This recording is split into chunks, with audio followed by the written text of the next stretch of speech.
Yang tu sebenarnya matlamat kita nak sampaikan apa? Tujuan kita apa? Misi kita. Kita tak mau lebih ramai lagi orang terpadaya dengan penjual-penjual agama ni. Yang menjual agama dengan harga yang murah untuk kepentingan peribadi mereka.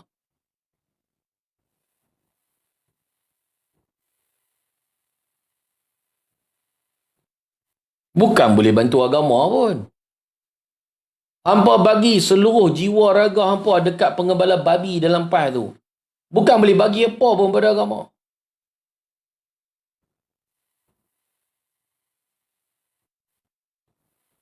Dah UMNO bawa dah. Laksanakan je lah. Ni dah UMNO bawa agama, letak agama pada perlembagaan, letak tempat paling atas. Duk hentam kawan tu siapa? Patutnya laksanakan lah. Bagilah nak mengaji kau, apilah masjid tu ada. Masjid sampai 40,000 masjid dah buat apa? Konon negara tak Islam. Adakah negara Islam macam negara Malaysia ni?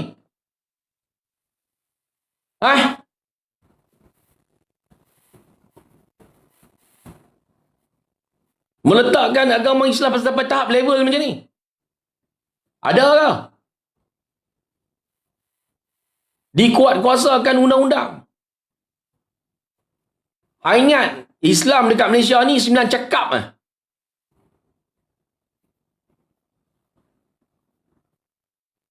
Segala sekadar amalan. Oi, hang jangan main-main.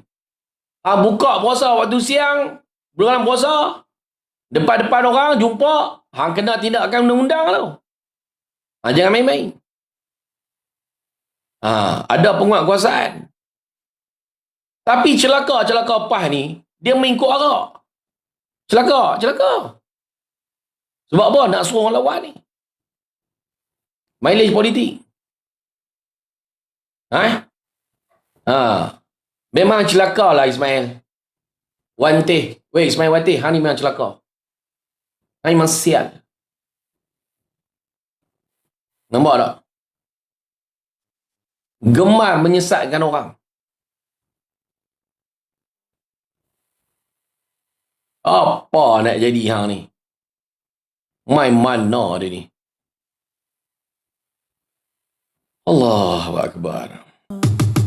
Dulu kampung terbelah dua, solat pun ada imam berbeza. Saudara dipanggil kafir, nikah dianggap tak sah. Mereka berserban, lidah beracun, ayat suci jadi senjata. Syurga ditutup hanya untuk mereka. Islam suci jadi alat politik. Pas dulu keras menghukum, pas sekarang manis menipu. Kafir mengkafir